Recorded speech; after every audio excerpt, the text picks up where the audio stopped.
Thanks, everybody. Welcome to Build. I'm your host, Ricky Camilleri.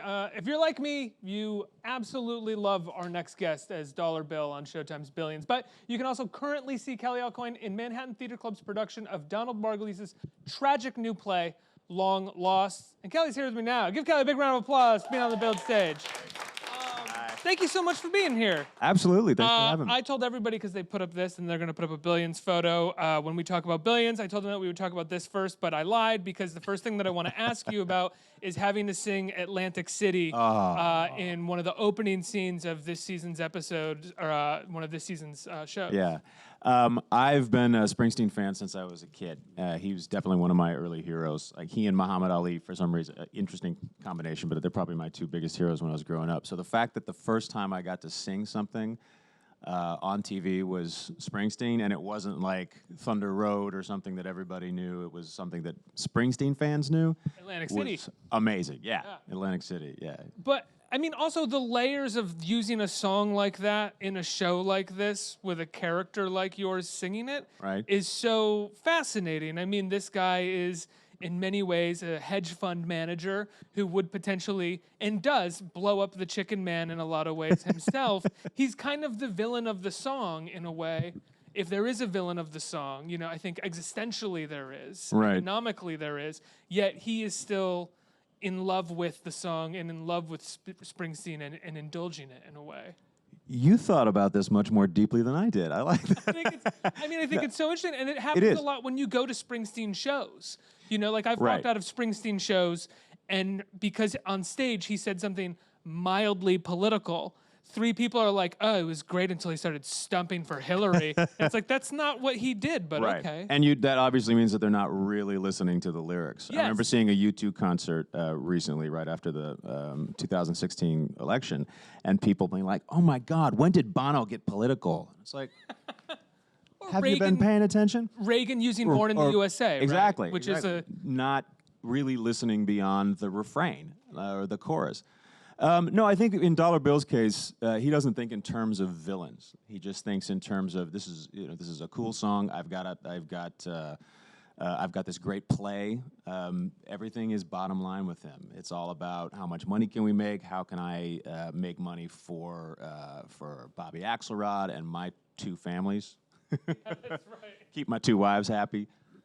So for him, he probably doesn't even think of it that way. It's like, I'll blow up any damn Chicken Man as long as I make money out of it, you know. How much do you love playing Dollar Bill and love the stuff that they give you? Absolutely, completely, 100% love it. They always find, and we had Brian and David here, and one of the things that I really praise them for is they always find a little moment to tweak a character in a way that you wouldn't expect, to just add an idiosyncrasy or add something kind of funny to them, no matter who they play. They'll divert from the plot point just a little bit to add some color. Yeah, and I think that's one of the things that's fun about those of us who are in supporting roles on the show. There's always something. Yeah. And you might go an episode or 2 where you're not doing a whole lot, but even in those episodes, there's some little tweak. Like the singing, or Ben Kim last season when he does a striptease in the elevator, you know. Daniel Isaac, shout out to him. He was amazing in that scene. No, they have, there's so many characters and so many plot threads, and they just, to me, just, I don't know how they so masterfully keep everything going, and major plot threads and then smaller ones that complement. And well, in a lot of ways, it's like the simple rules of drama, which playwrights learn all the time, which is like if someone hits the stage, they have to have a reason for being there, and there has to be something for them to do. They tell playwrights all the time, don't put an actor on stage if you're not going to excite them with the role. Right. Well, that's absolutely, and you know, the old thing about you don't bring a gun on stage in Act 1 unless you're going to fire it in Act 3. So yeah, I think they do a great job. They obviously do a great job of that, and I can't tell you the number of times I've been in one room and my wife in the other when I get the new script, and she hears me squealing in the other room because of something that made me laugh so loud, or just something that I was excited to do, like the Springsteen. And then she came in the room. Actually, I immediately went to my CDs just so I could make sure that I had the tune right at the beginning. And she has a video of me standing next, you know, and like sort of, I didn't even know, but subconsciously I was kind of taking on the mannerisms of the boss and everything. And then I yell. Did you do a story about your dad before you sang it? I just want to tell you a story about my dad. no. We were working down at the old mill. It was a troubled time in my hometown, but everything turned out okay in the end because of my guitar. 1, 2, 3. It's almost like you were in my house. Has there ever been a moment with doing Dollar Bill, or you're reading the script and you don't know the reference that Brian and David have thrown at you? Many times. I try to take it in context, but then I just Google. I had to say something about the Kankamangas Rapids one time. And I was like, I'm not even sure I'm saying it right, but I found a little video. You can always find something, and they're great. They're great at responding if you have any questions. They want you to know what what you're saying, as any good showrunner probably would. How often do you find that the references that you don't get are maybe about finance, or about the actual job that they're doing, or are just references because they are solely from the head of Brian and David and made them laugh? And sometimes it's both. It's a combination, actually. There are a lot of sports references, and I don't think they've stumped me on any on any sports references yet. Sports guy?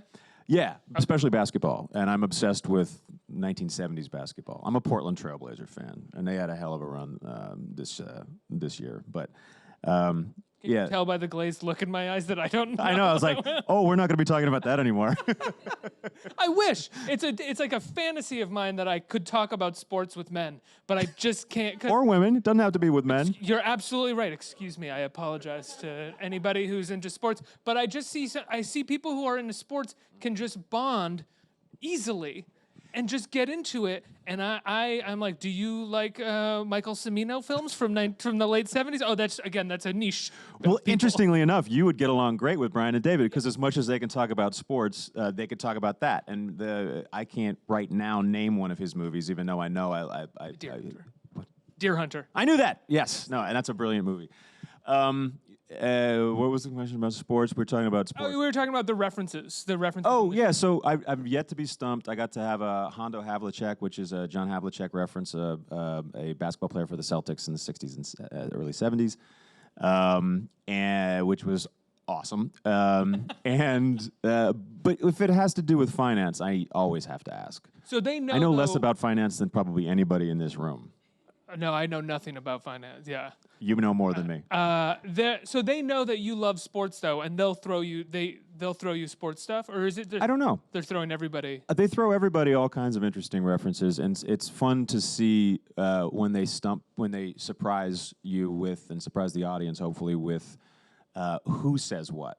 And that's part of the sort of character development thing in a way. It's like, oh, Bill mentioned this or something and about this topic. That means he's a little bit deeper than we thought, My favorite references are the ones that they realize upon writing it that they have to explain immediately after saying it out loud on screen.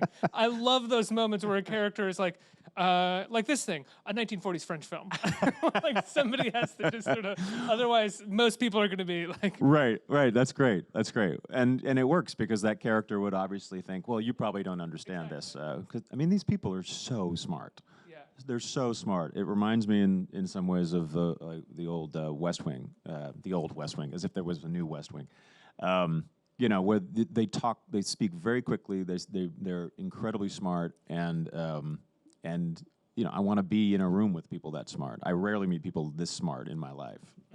Sorry to all my friends out there. Well, sorry to me too, because you're sitting with. Rarely, I did say rarely. Yeah. Thank you. Yeah.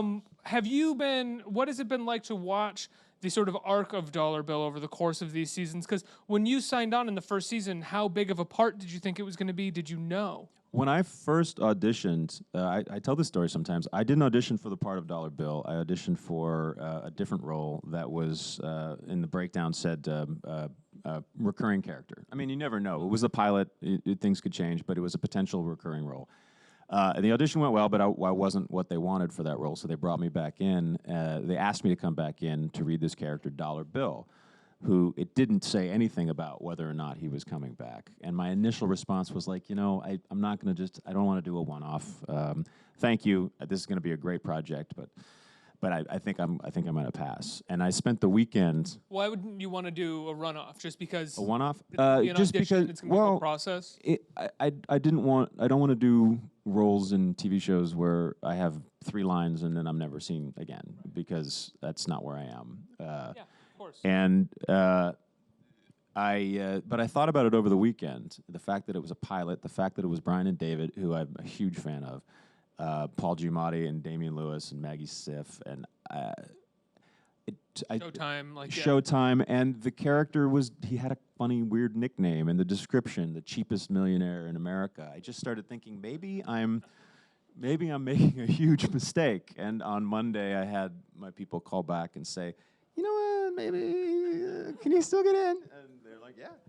And I went in, I think, later that day and auditioned and got the part. And it would have been the biggest mistake of my career if I had turned it down. Each season the role has grown, and it's and new little nuances have been added. And this season is my first as a series regular, and it's been a blast.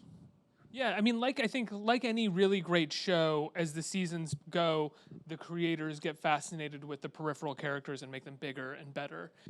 Because there's only sort of so much you can do with your leads, and they do a lot with these guys. But you can't, if you're a good creative, you get fascinated with the people who are in the room with you, and you want to tell their story. Yeah, and they do such a brilliant job of mixing up. Of thwarting expectations. Mm-hmm. You know, I remember distinctly, people who loved the series after the first season, some critics anyway, were saying, the only problem is it's going to get a little old, just Giamatti and Damian Lewis going at it, and it's a little limited. And then what happens season 2, yes, they're still going at it, but then you add Asia Kate Dillon as Taylor, and you expand the roles of my role got expanded. Steve Kunken, who plays Ari Spiros, got expanded. You know, different, and Oliver Dake was introduced. So they do a great job of shaking things up each season, and even mid-season. They're not precious about things. You know, anytime I assume I know where a plot thread is going to go. I'm always wrong, no matter how hard I try to think about it. And it's always better than what I possibly could have imagined. I've loved your character's relationship with Bonnie this season as well. It's been fun. She's such a wonderful actress. Sarah Stiles. Yeah, Sarah Stiles. She was here for Tootsie, and she's so great. But what I've loved about that is that it's really forced your character to be sort of emasculate himself to have this relationship with her, which is wonderful because he prides himself on being the most sort of masculine, toughest guy in the room, and she has sort of been like, absolutely not. I am tougher than you. I'm so much tougher than you. Yeah, people have said, and I don't think it's untrue, that she's sort of out dollar billing Dollar Bill. And she was just introduced mid-last season. And we sort of had a suspicion that there was going to be more between us. Not necessarily the way it's gone, but just because it seemed like there were sparks that the writers were writing, but also that we were able to find just because the characters have similar blunt instruments. And it's been a blast. Sarah and I are really good friends, and oh, you knew her before Billions? No, we met on the set last, but then we've hung out off stage as well. And did you guys go axe throwing? No, we haven't gone axe throwing since that date. But I do want to state here, like, I know that you didn't get to see my axe throwing prowess, but I have a little video that I posted where I got bullseyes, and Sarah made her axe stick in the wall once. I'm just gonna say, Sarah Stiles, I'm a better axe thrower than you. In reality, you're a better axe thrower. Yeah. Yes. Yeah. You want the world to know this. I kicked her ass. Yeah. So we have the season finale coming up. Yes. On Sunday, right? That's correct. And from what we're seeing, Axe may be making a mistake, or learning from his mistake, or learning that he's making a mistake. Maybe. What can we expect without any spoilers from Sunday's episode? Without any spoilers. Well, of course not. We don't want. I know. Yeah. No. Fire you and get me fired. It's hard. I would say expect the unexpected, and such a cliche. But no matter what you think is going to happen, it's going to be different. Yeah, I've loved watching. I've loved watching Chuck not protect Wendy this season and really go down the road of like losing the one sort of the one thing that it was sacred in his life, just throwing that out the window. The dynamic between the three of them has been really interesting to watch this season, the whole time, but this season in particular. And I mean, I know how it ends on Sunday, but I'm really curious to see how it evolves as we move on. Well, it's such an interesting dynamic because Paul Giamatti's character Chuck is a political animal, so nothing can be sacred for him if he needs to survive in politics. And as they say, politics is just about survival. And Damian Lewis's Axe, he is a billionaire. He can have sacred things in his life. He can protect things. It's an interesting take, and yet oftentimes his I don't know if you call them demons, but his compulsions don't allow him to have sacred things. You know, his need for competition and enemies. Yeah. And you know, I would have assumed that his family life would have been sacred, and it wasn't. You know, there was a perceived betrayal. And then it was over, which I thought was fascinating. Yeah, he tried to cut him out, and Yeah. So. I want to talk about Long Lost, this Donald Margulies play that you're doing at the Manhattan Theater Club. I loved it. I thought it was beautiful. Great, you and Lee Turgensen are really incredible in it, and you guys play long lost brothers, so to speak. You are the non-black sheep. He is the black sheep who kind of can't help but fuck up every moment that he's in. Right. But what was it about this character, or how did you play this character who, you know, we see as someone who's supposed to be the good one, who's supposed to be the one that takes care of everything and has these sacred things that he holds dear, but sort of may also himself be fucking up in a way? I mean, first of all, not unlike Billions, I'm really lucky to have such great writing and great specific writing that as you're working on it leads you to, in your exploration, you uncover things with the help of your director, obviously. It's fun to play complex characters, obviously. And it's fun to play the character who there's nothing flashy about David, my character, but it's fun to play a character who's so contained at a certain point, thinks he has everything under control, and to see him have to ride with him as he navigates this chaos machine that has just been essentially let loose in his apartment and in his life again. And to explore how he unravels or doesn't unravel, how he successfully or doesn't successfully deal with things, even moment to moment. Can I posit an idea about David? I think he is flashy. I think that he is flashy in his, look at my house. Look at what I've accomplished. Oh, yes. Look at my life. I have it together, you know? I am the one who takes care of this. And his big turn is the moment where it feels like, I mean, for him, I mean, in watching it, I don't want to spoil anything for anybody who will go see it, though I think most people will watch this interview after they see it to like hear you talk about it. His big turn is a moment, or we hear his big turn, he confesses in the moment where it feels like he wasn't being validated enough by the closest person to him for all of the things that he has provided and that he has created. Absolutely. I guess I meant flashy in the sense of the big, the type of character. No, absolutely. Because of the damage that he perceives he received when he was a child and when he was growing up, and the neglect and the abuse at the hands of his brother, he compensates with outward trappings. I got away from the farm. I got away from all of you who didn't treat me well, who didn't treat me right. And look, this is proof that I got away. It's not just that I'm actually happy. It's not. Sadly, it's not just I feel good about myself now. It's no, I have this place. Look, I have this person in my life. We have a kid who he genuinely loves, but there's also something about him that he uses the fact of him as a little bit of a weapon too. Do you know what I'm saying? Did you feel like the way that he felt that he was sort of treated when he was younger was that tragic? I thought that was so fascinating that when he talked about the way that he was beat up by his brother and the way his family treated him, I was like, oh, that is so much about how we hold on to these sort of like minor traumas as huge pain in our lives, when in fact, when you hear somebody else's minor traumas, you kind of are like, that's not that bad, man.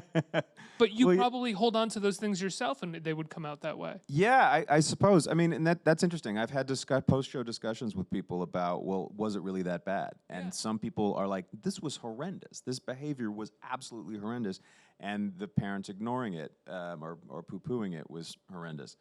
And then others who were arguing with those same people across the bar saying, because we always have discussions at a bar, saying, you know, that's just brothers. That's just roughhousing, and more so than normal. So it's that's a very good question, and I think it's when it happens to you and you feel isolated, the way David does. I think you do hang on to it more, and maybe he does blow it up a little bit.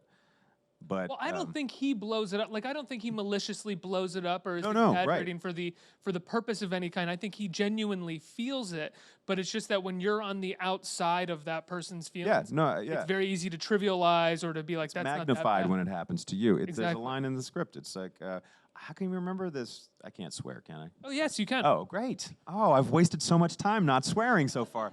Curse away. Well, fuck. No, there's a line where he's like, I don't remember half the shit. How do you remember this shit? And then he's like, because I'm the person the shit happened to. Yeah. But still, I think we can't get past the fact that forcing your brother to get high when he's 11 years old is pretty awful, and punching him in the face when he's sleeping is pretty awful. And repeatedly doing so. And not having the parents step in, and at least from my perspective, I believe that they knew exactly what was happening. So then he shows up, and he's not made anything of his life after I have, and he's denigrating me because calling me out for essentially the things I'm doing, which is judging my worth based on what I have now.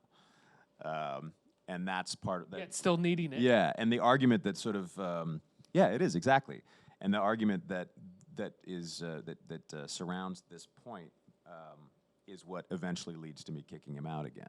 Right. Like, can I stay in your house? By the way, your house is a house of cards that's made of lies, and you're full of shit. Right. You're full of shit, and you need this. I got everything I need in my bag. You know, I could just hitchhike and do whatever I need, but I really need a place to stay. Yeah, exactly. And that is infuriating to David, especially when he starts. When he starts mocking in front of my son, which is another scene. We're telling you the whole plot. I think that would be infuriating to anybody. Oh, absolutely. No matter where you fall on the political spectrum, you can absolutely buy what David gets, what pisses David off. Well, it's interesting. What the thing with Turgenson's character that's fascinating is how much can he help what he's doing? Absolutely. Is this the depiction of an addict who is just sort of addicted to chaos and trouble as well as drugs, and he just can't help sowing this in these people's lives? I think that's absolutely true, and I don't want to speak for Lee in his character, but so sorry, Lee, you can write in and tweet and tell me I'm wrong, but because he does try to do. There's a scene where he shows up in the morning, he tries to wake up before everybody else, and he brings out a baker's dozen, Dunkin' Donuts, and a box of Joe. And he's so bummed because everyone's already up and they've already made breakfast. And he's like, oh, no, I did this for you guys. And we're all like, okay, whatever. And he's hurt. And I remember it was about halfway through rehearsals where we all realized this is actually a much bigger moment for Billy. There's pain. There's honest to God pain here. And, those boxes with the Joe and everything, the coffee and everything, that's like basically $50. And $50 to Billy is a lot. So things like that, where he actually does try to do some things with love and maybe to smooth over the past, but he can't help it. It's a little too late. Right, it's a little too late, and then when things aren't going his well, he lashes out. Exactly. He drops. He betrays confidences. And one major one that happens near the end of the play, and I think it's just this compulsion, the self-destructive. Lashing out type of compulsion, and he wants to bring people down with him in the moment. What did you think? And again, I want to say this without. And I believe he actually, when he says that he doesn't remember half the shit he did to me, I believe him. I think he actually doesn't, because it's like, what? That was, like, I believe that. Even if it is a monstrous thing to do, I think he doesn't know necessarily. He doesn't see it that way, except in the moment. Anyway, sorry. No, I mean, I was going to say, I grew up the youngest in my neighborhood. I'm an only child, and I definitely, and like, all the guys in the neighborhood would beat the living hell out of me. Oh. And I know them now, and I see them, and I'm fine with them. But if I were to bring up anything that they did, they would be like, You did what?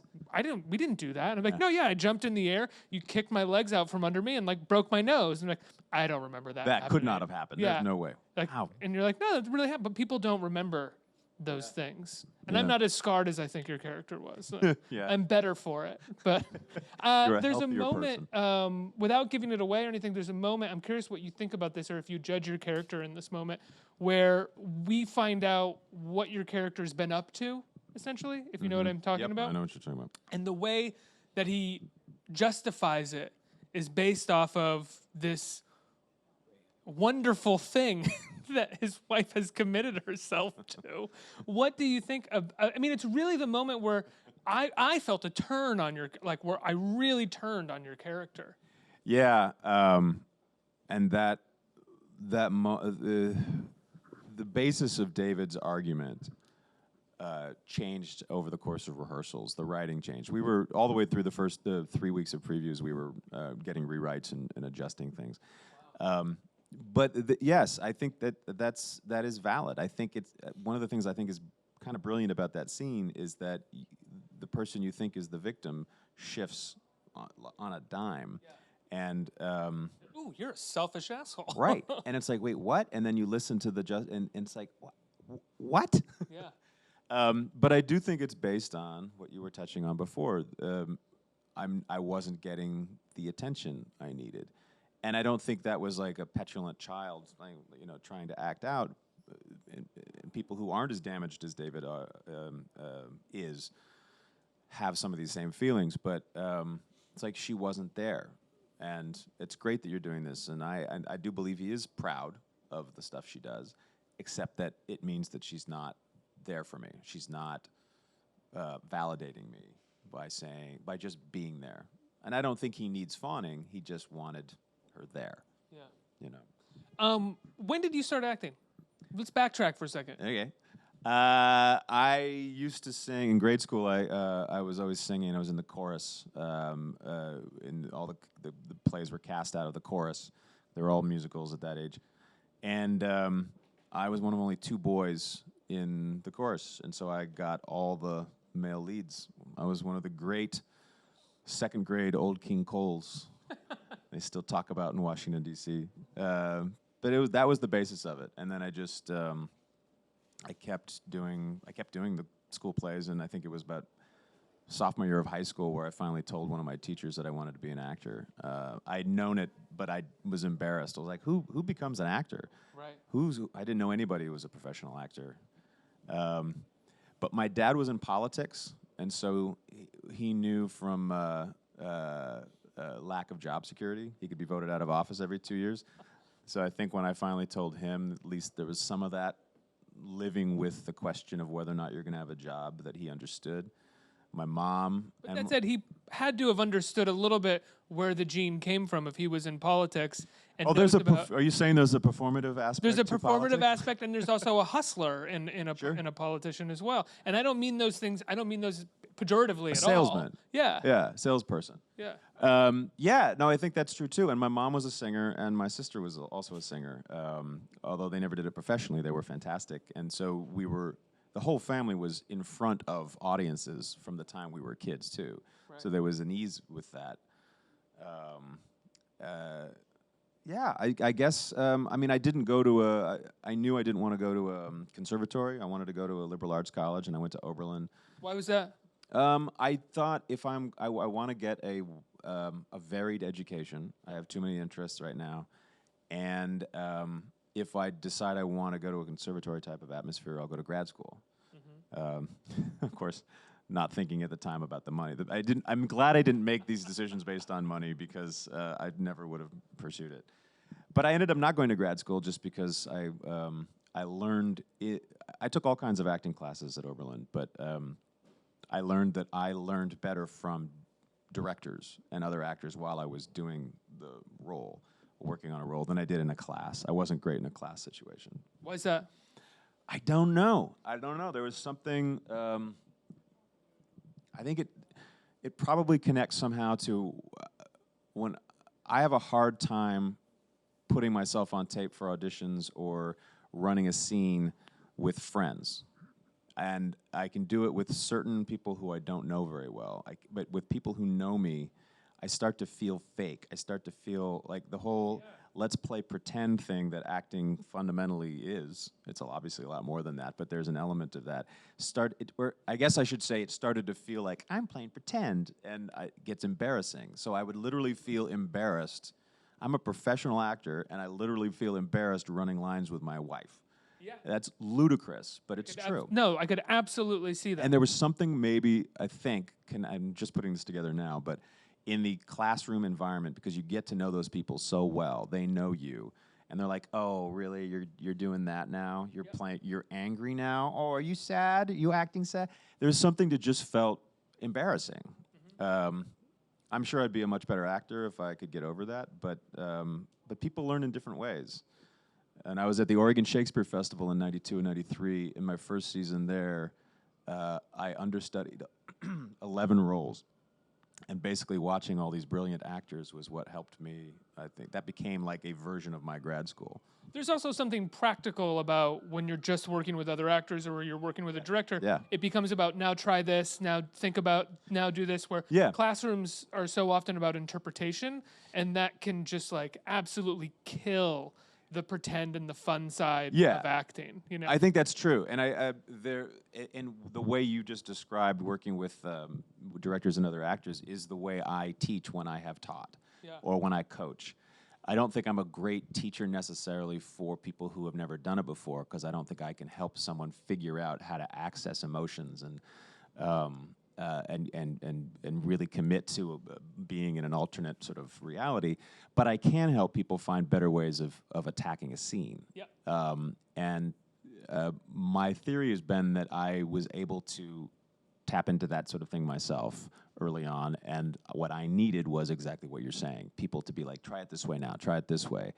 And through trial and error, the craft of it, as opposed to the art of it in a certain way, was what I needed the most teaching about, if that makes sense. Well, I mean, some might argue otherwise. You still need that too. But. I mean, I'm of the opinion that the craft is what articulates the art of acting, and that discussing the art of acting doesn't end up really articulating the performance in any way. I completely agree, and just the opposite. Sometimes naming, I say this in rehearsals or in rehearsals a lot. It's like I don't want to name, or on set, don't tell me what they want to say. I love the moment when, and I'm like, no, don't tell me that.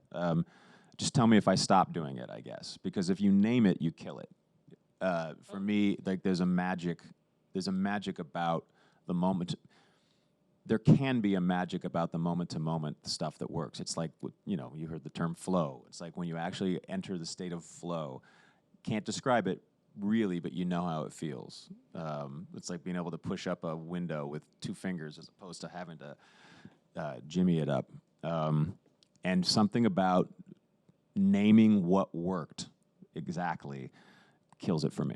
Because then you're just always trying to hit that thing that works. Now, and that doesn't mean like turn here and do this and maybe try a little bit of this or that. It's not that. It's because that sort of technical thing you have to be able to tell an actor about on when they're on screen. But there's something about killing this. There's a spark of what worked in a scene that needs to, for me anyway, needs to remain mysterious.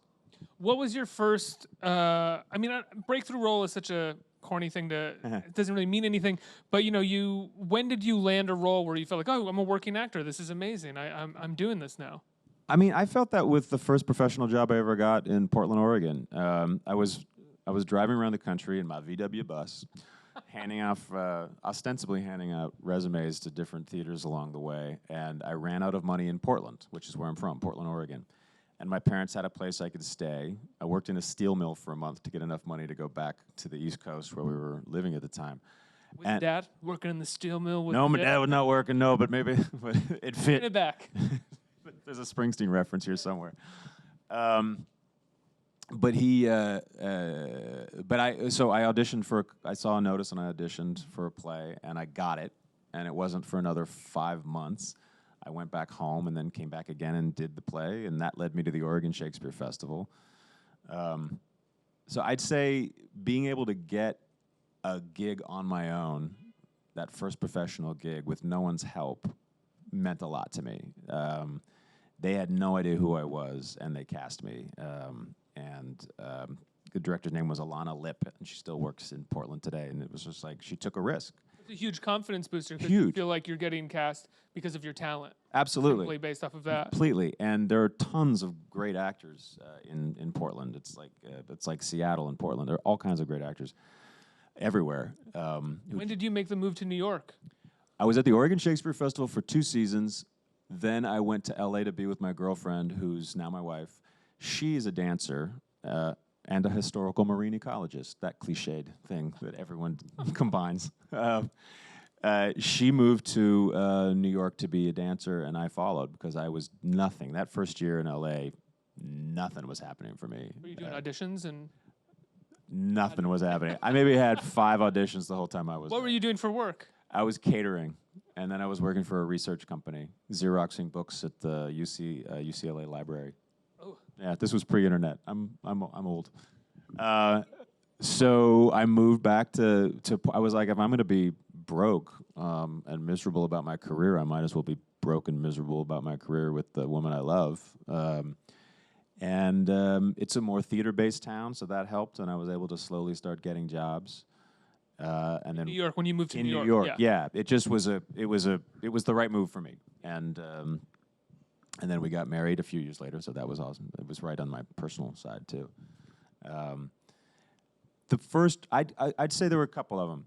Oregon Shakespeare Festival was huge. I've been going there since I was a kid. They had just won a Tony Award for regional theaters that year, so getting 2 seasons there was great. Second season, I actually had a real role, which was great. What was it? Lysander in Midsummer Night's Dream. Oh, wow. And among other smaller roles as well. But then I'd say, I got a really great TV gig with a show that never aired. And I thought that had been my one chance. This was 2005. It was called Waterfront. Joey Pantoliano was a star, and I was like, I was going to be one of his henchmen. Billy Baldwin was in it. Has Pantoliano been on Billions yet? I don't know. If he hasn't, that feels strange to me. Yeah, I don't know actually if he has. Yeah. I can't remember. But I really thought that was my one shot. And it was, I still was doing theater. I was making a living doing that. But I constantly had to explain to my friends who weren't a part of the business that, no, I'm actually doing well. I'm like, well, we haven't seen you on TV. It's like, I'm sorry? And then I think getting House of Cards was probably the one where it felt like a breakthrough. Right. And it was 4 episodes with Michael Kelly, the brilliant Michael Kelly. I was playing his brother. And that led to The Americans. And then during that period of time, I also got Billions. So and you're still doing theater through a lot of this as well, yeah, right? we shoot 6 months out of the year, so during the hiatus, I can almost always do a play. That's why this worked out so well. As much as you love doing TV and TV pays the bills, and you're on like one of the best shows right now, is theater for you and getting the chance to do theater something special? Is it kind of like you don't feel like you're breathing if you do theater a lot? I was actually going to basically say what you just said. It's my first love. There's nothing like it being in the same room as the audience. Breathing the same air as the audience. There's nothing like it. It's absolutely my biggest love. And Donald Margulies, he's won a Pulitzer, right? He has. He's won a Pulitzer. So you're doing a play right now with a Pulitzer Prize-winning playwright. Mm-hmm. You have a show that is up for another season? I think it just got renewed, or is it 2 more seasons? They only do one at a time. One at a time. We found out critically acclaimed, huge ratings, beloved show. What does it feel? How does this all feel now? It feels great. It feels great. The main thing is I like the work. Yeah. It's really satisfying work. It's quality work, and I never set out to be a star, so I'm on track with that. But I just wanted to be a working actor. I still just want to be a working actor, and I want to work with good people. And my castmates in Long Lost, Alex Wolff and Annie Parise and Lee Tergesen, And Dan Sullivan, the director, you know, he's won, like 500 Tonys, I think? It's just, and the cast I work with on Billions, and it's just, and the writers I get to work with on that show, I'm over the moon. It's exactly what I want to be doing. Right, you're, as you said, you're not a big star, whatever that is, but you are at a place in your career where you're kind of only working with good writing. Yes, exactly. I've been able to make my I remember about 7 or 8 years ago when I'd realized it'd been like 10 years plus since I'd had to do another job, and I was like, that's huge. That's a milestone. I'm making my living only as an actor, and I was very proud of that. And then, yeah, now I get to choose a little bit, which is nice. Right, you're not doing like one scene where you're like, we're hacking into the mainframe. I'm in. Right, and there's nothing wrong with that. No, and I played I did a number of those roles. Right now I get to actually have something like Billions, where, and to a lesser extent, The Americans, where I actually have 4 years of backstory now. Where I know who this person is, and you know that the writers are writing for you with all that backstory, and excited to maybe come up with some things for you that are a little bit different. You know, there's nothing like people thinking about you and people excited about bringing more to your plate. I'm like a pig in shit. And being attentive to what you're good at and what you like. True. And what your interests are. And sometimes stretching you, seeing things maybe that you're initially afraid of doing, and they're like, no, you can do this. I know, challenging you. That's been fun as well. What's been the most challenging moment you've had on Billions so far? Taking off my clothes on the street in November. It's just a practical thing. Just a practical thing. It was cold. No, the boxing match was really physically very challenging. I love the boxing match because that was another moment where it's like, okay, this is great. I mean, I love that you're doing this. I did not see you. And you know that kind of thing happens in Wall Street all the time, which I didn't know. But these guys get into arguments and they're like, let's settle it in the ring. You know, it sounds like a cliche, but then they have so much money. They stage these elaborate events. Everybody gets drunk, and these two guys will go at it. And they're always bad. They're just so fucking bad, and it's embarrassing. And we choreographed our ridiculous fight for Dan Soder? 4 months. Yeah. Really? Yeah. Matt Biamati was the guy who choreographed it, and he played the referee. But despite that, I still broke my rib in the first take of the scene. Did you really? Yeah. Dan broke your rib? Dan Soder broke Kelly AuCoin's rib. Did you keep going, or did you guys have to stop? We had to keep going. It didn't hurt all that much until the next day. It just felt like a little stinger. So I'd love to claim that I'm really badass. How did Dan react when you told him that he broke your rib? I didn't tell him. We didn't know for sure it was broken. They gave me the option to go get an X-ray right then, but we waited till the next morning. I waited till the next morning. So I texted him, and basically I texted him, "Fuck you, you broke my rib." Was he like, I'm sorry, or was he like, you're goddamn right? He felt so. That's probably what he meant, but he felt so bad. He was so sweet. He was so sweet. Oh, and I had a week off the next week. Production sent me a big thing of barbecued ribs, which was delicious and also really wicked. A couple questions from the audience. Who's the question? Right here. Hi. Hi. Hey. I wanted to know what the audition process was like for this. The audition process. For this interview? Is that yeah. No, for this? Well, first we went out to dinner because I wanted to see if we would just gel and we could talk. And then I think it came in like 4 times, a couple callbacks, right? First it was with our casting agent. First it was with that, yeah. I came in for the third one. And then it was just like a get-to-know-you thing. Yeah. That's when I knew I really had it, when you were there. I wasn't sure, actually. I wasn't sure at that moment. Until this morning. Yeah. I was asked to do a workshop production of this 3 years ago. Dan Sullivan he teaches, as well as directing all over Broadway and off-Broadway, he teaches at Illinois State University, and they have created the Sullivan Project for him, where they give him money to bring in whatever playwright he wants, and whatever actors he wants. For a month, and it's all process. It's 3 weeks of rehearsal and maybe 5 performances. It's all about process. So 3 years ago, I did that, and it went well. It was a very different play at that point, but it went well. And then I just got a phone call right before Christmas about whether or not I wanted to do it, which was great. It's nice. That doesn't always happen. It's usually a process where you have to go in and you read and you have callbacks. But this was one where I got the offer. One more question. Hi there. Hey. So I was wondering what about your character in Long Lost is what drew you to the character, to the role.